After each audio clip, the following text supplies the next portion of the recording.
আমার।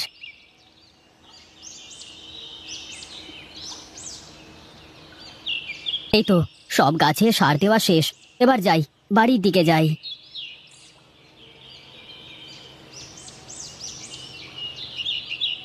কিরে তিনু, কি সার দিলি জমিতে?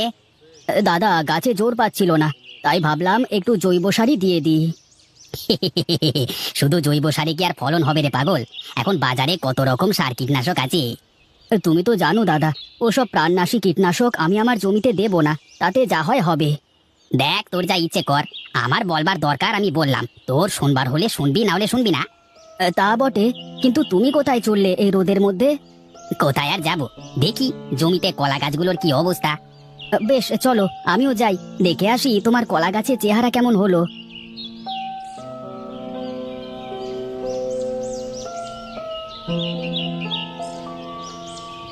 আরে বাহ, তোমার কলা গাছগুলো তো বেশ বড় হয়েছে, আর সব গাছই মনে হচ্ছে কাঁধ এসে গেছে। তাছাড়া আবার কি, এই দেখ না, একসাথেই তো লাগালাম, দু একদিনের ব্যবধান, আমার গাছগুলো দেখেছিস? তবে যাই বলো দাদা, তোমার গাছের গোড়ায় কিন্তু মাটি কম, একটু জোরে বাতাস হলেই সব কলা গাছ ভেঙে চুরে পড়ে যাবে। আরে না না, তার আগেই কিছু একটা করে ফেলবো। বেশ, তুমি তাহলে কাজ করো, আমি আগালাম বাড়ির দিকে, সেই সকালে এসেছি, খিদে পেটের মধ্যে কামড় দিচ্ছে।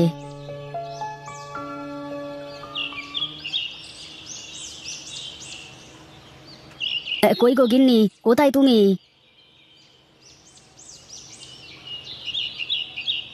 কি গো, কখন আসলে তুমি? এই তো আসলাম মাত্র, এসেই তোমাকে ডাকছি, কিন্তু কোনো সাড়া শব্দ তো পাই না। কি করে পাবে শুনি, আমি তো বাড়ির ভিতরেই নেই। সে তো দেখতেই পাচ্ছি যে পানি আনতে গিয়েছিলে, দাও দেখি, এক গ্লাস ঠান্ডা জল দাও দেখি। খালি পেটে পানি খেতে হবে না, এক কাজ করো, হাত মুখ ধুয়ে এসো, খাবার খাবে। তোমার সাথে আসলে কথা বলে পারা যাবে না গো, তুমি যা বলবে তা তো করতেই হবে।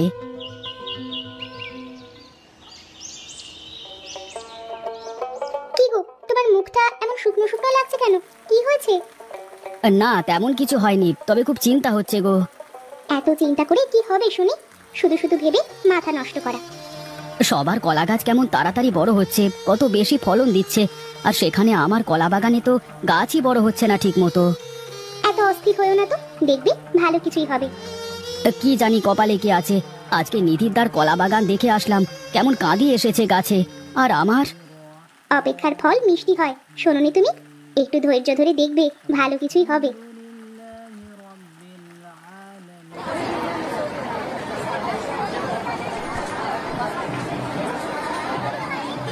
কি রামু কাকা, তোমার ব্যবসা কেমন চলে? আর ব্যবসা, ব্যবসার যা পরিস্থিতি রে, তাতে করে ব্যবসা বন্ধ করে ঘরে বসে থাকতে হবে। হ্যাঁ, সবাই ওই এক কথাই বলে, আঙুর ফল সত্যি টক হয় গো। এই যা তো, তুই খালি রসিকতা করিস, তারপর বল, তোর কলা ক্ষেতের কি অবস্থা? হ্যাঁ, গাছ তো খুবই ভালোই হয়েছে কাকা, কিন্তু কি জানি শেষমেশ কি হয়।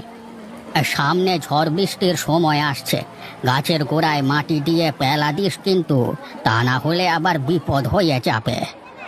কিন্তু তাতে তো অনেক ব্যয় হয়ে যাবে দাদা। ফল নিতে হলে তো খরচ করতেই হবে, আর তা না হলে যদি সব গাছ পড়ে যায় ঝড়ে বাতাসে। তা কথা মন্দ বলনি কাকা, কিন্তু এত গাছে পেলা দিতে গেলে তো অনেক খরচের বিষয়। এখন ভেবেচিন্তে দেখ কি করবি, আর মাটির তো সেসব গুণাগুণ নেই এখন, আর সার কীটনাশক সব কিছুই শেষ করে দিচ্ছে। তা না হয় হলো, তা তুমি তোমার ফলের ফরমালিনের কথা তো বললে না। বলি, তোরা যে সব সার ফাস দিয়ে সব ফলাস, এই ফল তরতাজা রাখতে হলে তো আমাদের ফরমালিন মেশানোই লাগবে। না, তোমার সাথে পারা যাবে না। শোনো দাদা, এবছর আমার সব কলা কিন্তু তোমাকেই নিতে হবে বলে দিলাম। আচ্ছা আচ্ছা, সে সময় তো আসুক, তারপর দেখা যাবে। বেশ, তাহলে আমি গেলাম কাকা, দেখি বাজারটা ঘুরে আসি, কি অবস্থা বাজারের।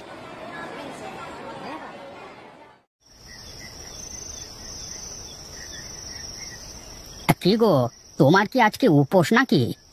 না, কেন উপোস থাকতে যাব কোন দুঃখে? হ্যাঁ, না না, ভাবলাম হয়তো আমার মঙ্গল কামনায় ব্রত রেখেছো। আমার খেয়ে দে কাজ নেই, তোমার জন্য এসব করতে যাব? বেশ তো, সামনে এত ফল কেটে সাজিয়ে রেখেছি, কিন্তু তুমি খাচ্ছ না কেন? এসব ফল খেয়েই তো আরো বেশি সমস্যা হচ্ছে, তার চেয়ে না খেয়ে থাকাই ভালো। ফল আবার তোমার কি করলো শুনি? আমি তো দেখি তুমি নিজে হাতে এসব ফলে ফরমালিন মেশাও, ওটাও তো একটা বিষ। আচ্ছা তুমি বোঝার চেষ্টা